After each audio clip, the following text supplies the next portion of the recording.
horeyn wasiirka arrimaha gudaha ee jamhuuriyadda Somaliland ayaa laba qodob si kooban inoogu fasili doona. ugu horeyn wasiirku waxaan doonayaa inuu fasilo bal hadda golayaal deegaan waa maxay siyaasadda looga dan leeyahay inay qaranka u qabtaan. golayaasha deegaanku waxa weeye waa golo la doorto oo laga doorto 23 degmo doorasho ee dalka. degmooyinkan dalku waxay ka kooban yihiin degmooyinka degmo doorashooyinka laga doorto golayaasha deegaanka. golayaasha deegaanka ee 23 degmo laga doorto 23 degmo doorasho waxay kala leeyihiin marxalado. waxay u kala qaybsan yihiin A iyo B iyo C iyo degmooyinka aan golayaasha deegaanka laga dooran oo D ah. degmooyinkaasi A iyo B iyo C waxay ku kala duwan yihiin. A waxaa laga doortaa 25 xildhibaan, B waxaa laga doortaa 17 xildhibaan, C na waxaa laga doortaa 13 xildhibaan iyo caasimadda Hargeysa oo 4 saayida caasimad ahaan loogu darayo 25 laga doorto. marka golayaashaasi waa golayaal deegaan oo dastuuri ah oo la doorto dabadeedna maamulku wuxuu u kala baxaa dowladda dhexe iyo dowladaha hoose. dowladaha hoose markaa mas-uuliyadeedu waxa weeye degmo waliba deegaanka ay ku taalo. masalan degmada Hargeysa, degmada Gabiley, ta Burco, ta Ceerigaabo, ta Laascaanood, mid waliba ta Berbera, ta Sheekh, ta Baligubeedle, ta Salax ay degmo kasta. golaha deegaanka marka la doorto wuxuu iska doortaa gudoomiye iyo gudoomiye ku-xigeen ayuu iska doortaa.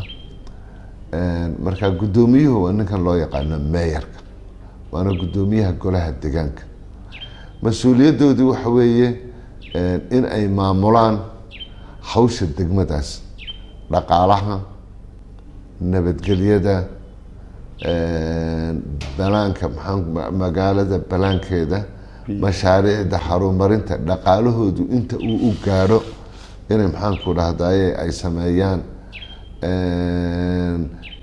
wadooyinka, caafimaadka, nadaafadda, bilicda, qolo waliba ay magaaladeeda ay u sameeyaan. sida xaqiiqada marka hawl fara badan oo aad iyo aad u wanaagsan iyo horumar fara badan bay golayaashaasi deegaanku ay sameeyeen muddooyinkii u dambeeyey. laamiyaal fara badan bay sameeyeen oo magaalooyinka gudaheeda waxaad soo aragteen Boorame, Gabiley, Hargeysa, Berbera, Burco, Sheekh, Ceerigaabo, Oodweyne, Laascaanood, Ceerigaabo ayay sameeyeen. waa laga yaabaa dhaqaalahoodu uu kala badan yahay, tamartooda dhaqaalo waa laga yaabaa qabadka way ku kala duwan yihiin, laakiin guud ahaan marka la eego golayaasha deegaanku waxa ay sameeyeen barnaamij aad iyo aad u wanaagsan. golayaasha deegaanku marka xaweye kani waa golihii labaad ee la doortay. golihii ka horreeyay muddo dooro oo waqti muddo dhaafa buu joogay. intii golahan ka horreysay dowladda ayaa magacaabaysay mayorka iyo mayor ku-xigeenka. xogayaha dowladda hoose isaga waxaa magacaawda wasaaradda daakhiliga. isagu waa shaqaale ka tirsan wasaaradda daakhiliga laakiin ka shaqeeya degmada oo la shaqeeya mayorka iyo maamulka degmada. aad iyo aad bay imika u dadaalayaan. barnaamijyo fara badan oo kala duwan bay imika ayay runtii wadaan. biriijiyay wadaan degmooyinka qaarkood. wadooyinkiibay ayay wadaan.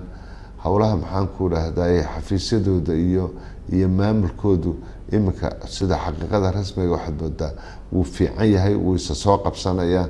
si wanaagsan bay uga shaqeeyaan. degmooyinka qaarkood hadda waxay marayaan inay baanka lacag ka amahdaan dabadeedna ay qalab kusoo iibsadaan cagafyo iyo iska rogooyinka waaweyn oo marka ay keenaan lacagtaa iska bixiya qayb u bixiya baankuna uu already xaqiijiyey maxaanku dhahday inay lacagta iska bixin karaan. degmooyinka hadda imika labada jeer maraya inay lacagta amahdaan waxaa kamid a degmada Saylac iyo degmada Caynaba ee kamid a cagafyo iibsadaan iyo gawaadhida waaweyn iskarogooyinka ay wadooyinka ay ku sameeyaan. aad iyo aad bay maxaanku dhahday runtii u shaqeeyaan. waxaan odhan lahayo barnaamijka kusoo kordhin lahaa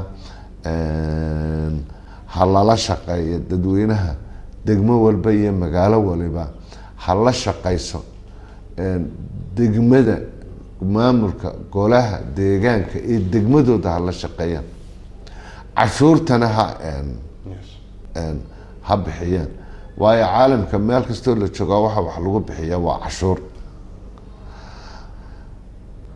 cashuurtaasay la bixinayaan.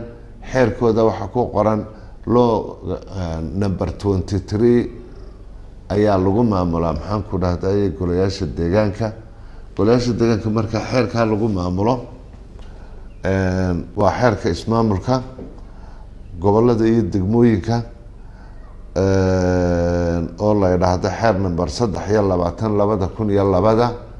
hadda imika kan waa xeerkeenii hore muddada lagu soo shaqeynayay.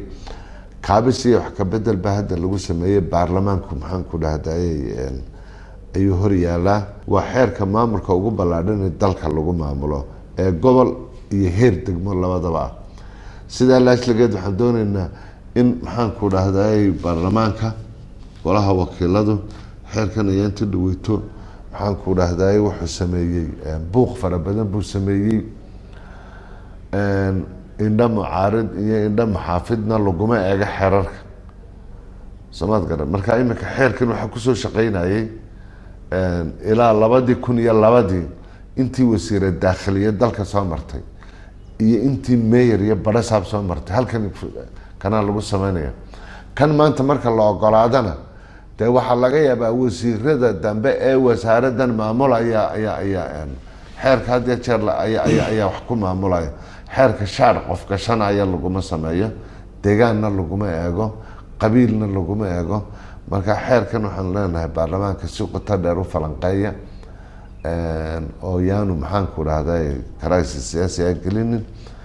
waayo dowladihii hoose baarasaabadii wasaaradda daakhiliga maxaanku dhahday wasaaradaha kale ee la shaqeeya howlaha deegaanka lasoo maamula hadday biliiska tahay hadday wasaaradaha kale gobolka jooga tahay wuxuuba waxay soo hoosgelayaan xeerkan ay soo hoosgelayaan. waan jecelahay markaa dowladaha hoose waxaan leenahay waxay ka shaqeeyaan dowladaha hoose. marka waxaan leenahay aada iyo aada u dadaala, hawshiina kordhiya, 2 shay aada uga shaqeeya, 3 shay magaalooyinka qorsheynta magaalooyinka ee town planninka iyo maxaanku dhahdayey iyadoo lala kaashanayo wasaaradani ay la kaashanayso wasaaradda howlaha guud guriyeynta iyo maxaanku dhahday iyo dhulka